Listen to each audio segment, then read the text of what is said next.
ఇక్కడ తీసుకుంటే రాజారెడ్డి గారి కన్నా రాజశేఖర్ రెడ్డి గారు కొద్దిగా డేంజరస్ క్యాండిడేట్ చెప్తారు.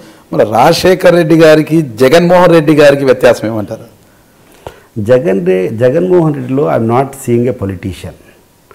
జగన్మోహన్ రెడ్డి గారు ఆయన గురించి వాస్తవంగా నేను చెప్పాలంటే అతను ఏదో ఒక దైవాన్ సంభూతం అన్నట్టు, లేకుండా ఉంటే పైనుంచి దిగి వచ్చినట్టు, ప్రజలందరూ ఆయన వెంటబడి రావాలని లేకుంటే వస్తారనేటువంటి ఒక కాన్ఫిడెన్స్తో ఉన్నటువంటి వ్యక్తి తప్పితే అతను ఒక ఆలోచన, అసలు నా వెంటబడి ప్రజలు ఎందుకు రావాలా, ప్రజలకు నేను ఏం చేయాలా, ఏ రకంగా I should show concern towards my people, ఏమీ లేవు ఆయనకు. నేరుగా రాజశేఖర రెడ్డి చనిపోయిన తర్వాత ఆ వారసత్వం, ఆ సానుభూతిని తీసుకొని ఆ రోజు వచ్చే జనాభా చూసుకొని నేను ఎక్కడ నడిచినా కూడా నా వెంటబడి జనం వస్తారు, నేను ఊరికి ఒక క్యాండిడేట్ ఇస్తే లక్షల మేరతో గెలిపిస్తాననేటువంటి ఒక భావంతో ఉండాలి తప్పితే అసలు నేను పొలిటికల్గా నేను వర్క్ చేయాలా, పాజిటివ్గా ఉండాలా, 10 మందికి మెచ్చిన పనులు చేయాలా, ఇవన్నీ ఆయనకి ఎక్కడుండే. ఆయనకు రావడమే, పాలిటిక్స్లోకి రావడమే విపరీతమైనటువంటి నెగటివ్ షేడ్ ఏంటంటే కన్నా 1,00,000 కోట్లు అక్రమంగా ఆర్జించినాడు జగన్మోహన్ రెడ్డి అని చెప్పి జగన్మోహన్ రెడ్డికి ఉన్నటువంటి పేరు. అంత నెగటివ్ షేడ్ ఉన్నా కూడా రాజశేఖర రెడ్డి గారు చనిపోయినటువంటి పరిస్థితులు, అప్పుడు మీడియా ఇచ్చినటువంటి హైపు, అప్పుడు ప్రజల్లో వచ్చినటువంటి సానుభూతి, ఇవన్నీ చూసిన తర్వాత ఆ రోజు జగన్మోహన్ రెడ్డి జస్ట్ ఒక పోరాటం సోనియా గాంధీతో, అది క్లిక్ అయింది ఆ సెంటిమెంటు. ఢిల్లీతో కూడా సోనియా గాంధీతో కూడా పోరాడుతున్నారు అని చెప్పి. సో దాంతో ఏమైపోయిందంటే ఆ ఎలక్షన్స్లో 50,000 60,000 ఎవరికి టికెట్ ఇచ్చినా కూడా గెలవడం మొదలుపెట్టేటప్పటికి సో ఇదంతా వాస్తవము, ఇదే లైఫ్ లాంగ్ కొనసాగుతుందని జగన్మోహన్ రెడ్డి ఆ మిద్దెలో ఉన్నాడు. ఒక పొలిటికల్గా నేను ఏం చేయాలా, ప్రజల యొక్క మనోభావాలు ఏముంటాయి, ప్రజలను మనం దగ్గరగా ఎట్లా చదవాలా, ప్రజల్లో ఎట్లా వెలగాల, నాకు తెలిసి ఇప్పటివరకు కూడా జగన్మోహన్ రెడ్డి ప్రయత్నం చేస్తాడని కూడా నేను అనుకోవడం లేదు. ఎందుకంటే పులివెందులో చూస్తున్నా గడిచిన 2.5 సంవత్సరాల నుంచి అపోజిషన్ పార్టీ లీడర్గా ఇక్కడికి వచ్చి వాళ్ళకి కావాల్సినటువంటి క్యాడర్లతో ఎవరితో మాట్లాడా, ఇక్కడికి వచ్చి వాళ్ళ వైఎస్ఆర్ పార్టీ లీడర్తో ఎవరికన్నా నీ మంచి ఏమి, నీ చెడేమి, నువ్వు ఎట్లున్నావు, నీకేం కావాలని ఎప్పుడన్నా మాట్లాడా? అదేదో ఊరికే ఎందుకు ప్రజలు పట్టం కడుతున్నారంటారు అంత చరిష్మా? ఎంపీగా తీసుకుంటే అసలుకి 5,40,000 మెజార్టీ తీసుకున్నారు, ఎమ్మెల్యేగా మంచి మెజార్టీ సాధిస్తున్నారు, అంతటి చరిష్మా ఎందుకు వచ్చిందంటారు? మళ్ళీ చెప్తున్నాను కదా, సానుభూతి కొన్ని రోజులు, ఒక్కొక్కసారి సర్కమ్స్టెన్సెస్ అన్నీ కూడా ఎలక్షన్లు వచ్చేటప్పటికి వాళ్ళకి అనుకూలంగా మారిపోతున్నాయి. ఆ సర్కమ్స్టెన్సెస్ మారిపోవడం ఇప్పుడు జగన్మోహన్ రెడ్డి ఈరోజు ఎలక్షన్ పెడితే ఎట్లుంటుందో నువ్వు చెప్పలేను, నేను చెప్పలేను.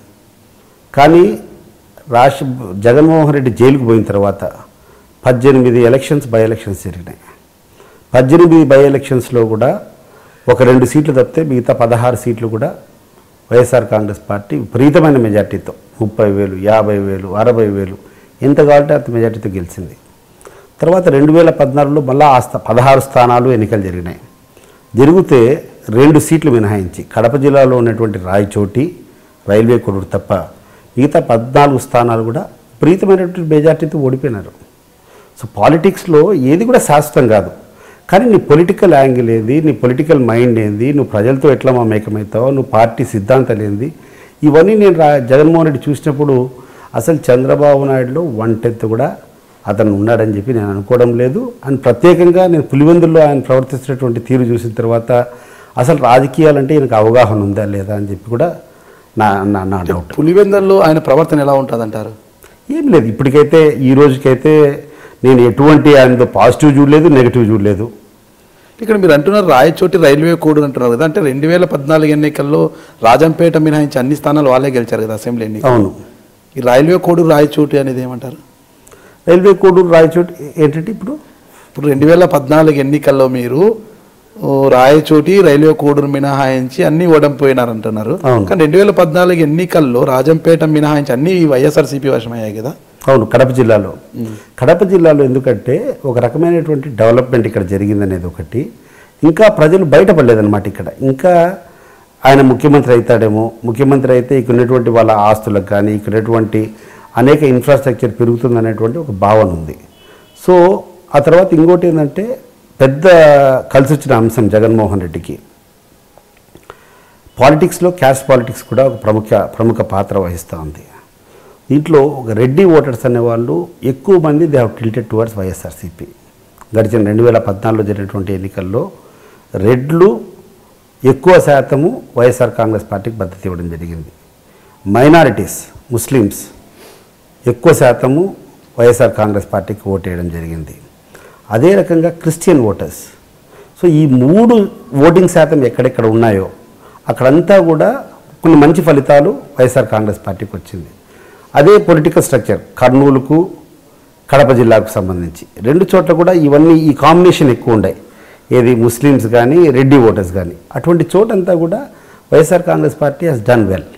కానీ మీరు అదే అనంతపూర్లో చూడండి, it is a reverse election. ఎక్కడెక్కడైతే బీసీలు కొంచెం రెడ్లు అంత స్థాయిలో లేరు, కొంచెం మైనార్టీస్ తక్కువ ఉండరు, అదంతా తెలుగుదేశం బాగా చేసింది. కాబట్టి ఆ క్యాస్ట్ పాలిటిక్స్ ఒకటి. ఇంకోటి ఏంటంటే ఇక్కడ స్థానికంగా ఈ జిల్లా వాసి ముఖ్యమంత్రి అయితే ఈ జిల్లాకు ఇంకా మెరుగైనటువంటి అభివృద్ధి పథకాలు జరుగుతాయనేటువంటి ఒక నమ్మకం ఇవన్నీ కూడా ప్రజల్లో ఉన్నాయి. కాబట్టి ఆ రోజు ప్రజలందరూ కూడా ఓటేయడం జరిగింది. అంటే రాజశేఖర రెడ్డి రాజారెడ్డి లాగా ప్రత్యర్థులపైన దాడులు చేయించడము, కాదనుకుంటే బెదిరించి లొంగ తీసుకోవడం వంటి కార్యక్రమాలు జగన్మోహన్ రెడ్డి గారు ఏమైనా చేస్తున్నారంటారు? ఇప్పటి వరకు అయితే నేను చూడలేదు. అంటే జగన్మోహన్ రెడ్డి గారు కూడా ఎన్నికల్లో రిగ్గింగులకు పాల్పడుతున్నారా? నాకు తెలిసి జగన్మోహన్ రెడ్డికి అటువంటి యాటిట్యూడ్ లేదని అనుకుంటున్నా. అంటే ఇప్పుడు మీరు అంటున్నారు కదా, అంతా వాళ్ళు మొత్తం కూడా వాళ్ళకు అనుకూలంగా మలుచుకుంటున్నారు అనుకో. గతంలో నేను చెప్పిందంతా గతంలో 2014 ఎన్నికల్లో కూడా మళ్ళీ అంతటి మెజారిటీతో జగన్మోహన్ రెడ్డి 2014 ఎన్నికల్లో నాకు తెలిసి ఎక్కడే కానీ రిగ్గింగ్ జరిగినట్టు కానీ దౌర్జన్యంగా మా ఏజెంట్ను బయటికి తోసేసినటువంటి సందర్భం జరగలేదు.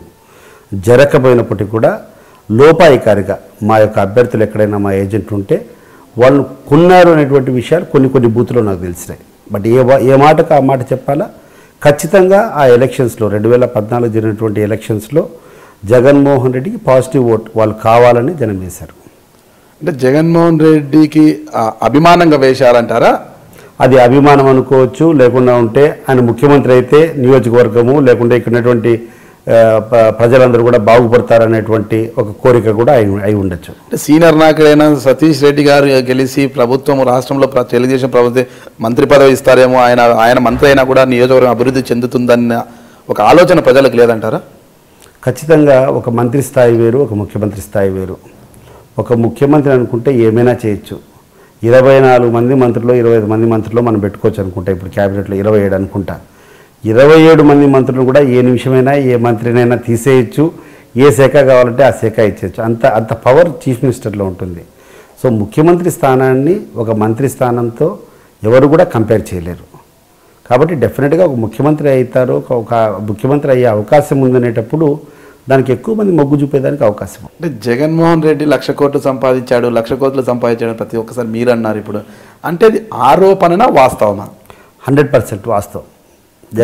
ఎలా ప్రూవ్? ఆయనకున్నటువంటి ఆస్తుల నిదర్శనం. నేను జగన్మోహన్ రెడ్డిని కానీ రాజశేఖర రెడ్డి కుటుంబాన్ని కానీ చాలా దగ్గరగా, అంటే 1,00,000 కోట్ల ఆస్తులు ఏం చూశారంట? నేను 1,00,000 అని చెప్పడం లేదు, విపరీతంగా. నేను 1,00,000 కోట్లని నా నోటితో నేను చెప్పడం లేదు. విపరీతమైనటువంటి డబ్బులు సంపాదించుకున్నారు. అదంతా కూడా అక్రమార్జన అనేది ప్రతి ఒక్కరికి తెలిసినటువంటి విషయమే.